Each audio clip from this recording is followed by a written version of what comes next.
and I still have a lot of anger over that. Um, Matter of fact, Evan's story is detailed in an Institute of Medicine report on palliative care for children with cancer. There is a dramatic need to do better for kids with cancer and other terminal conditions when they're in that setting at home and the days are numbered. Um, the same day, maybe the next day after we learned the news in New York, I was on the phone speaking with the end of life palliative care oncologist at Children's National because we all agreed, mom and dad and the folks in New York and this woman in DC, that Evan, could be at home.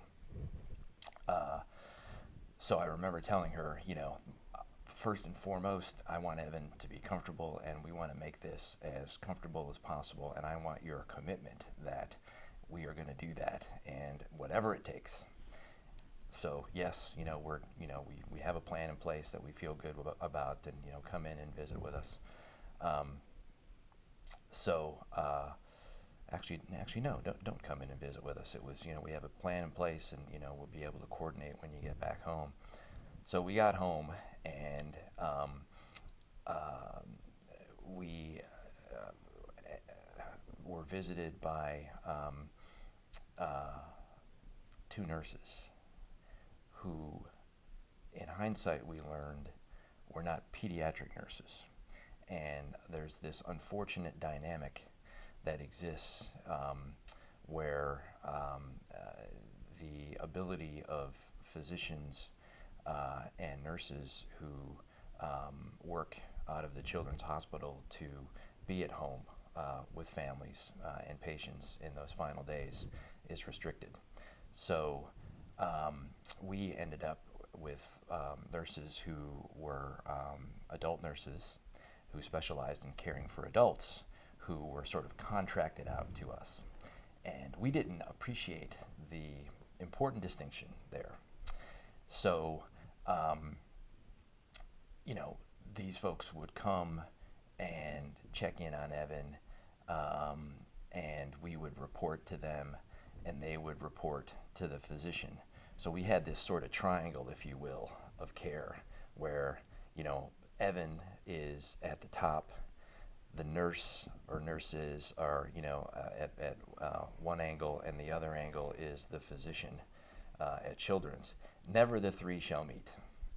And that model is awful. And as a matter of fact, the first time that we met Evan's end-of-life physician was after he passed. And as things went downhill for Evan, the struggle to communicate what was happening, the struggle to keep him comfortable only grew with each passing day. And it's very difficult to talk about this, but his, you frequently hear, about people, children, dying peacefully with their families surrounding them.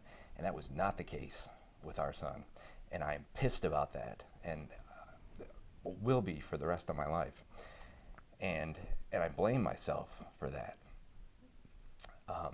And only did we learn after the fact that one of the reasons why Evan wasn't allowed to receive intravenous pain medication, intravenous morphine, is that because the nurses who specialize in treating adults were uncomfortable.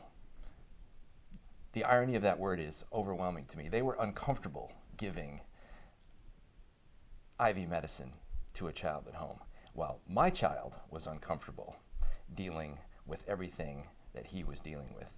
And we only learned that because we went to Children's to speak to the medical students about palliative care. And the woman who was Evan's end-of-life physician, I had told the crowd about our experience. And after it was over with, I overheard a conversation between one of the students and Evan's physician. And the student said, "Well, why was, that the case that, the family, the child couldn't receive the medication.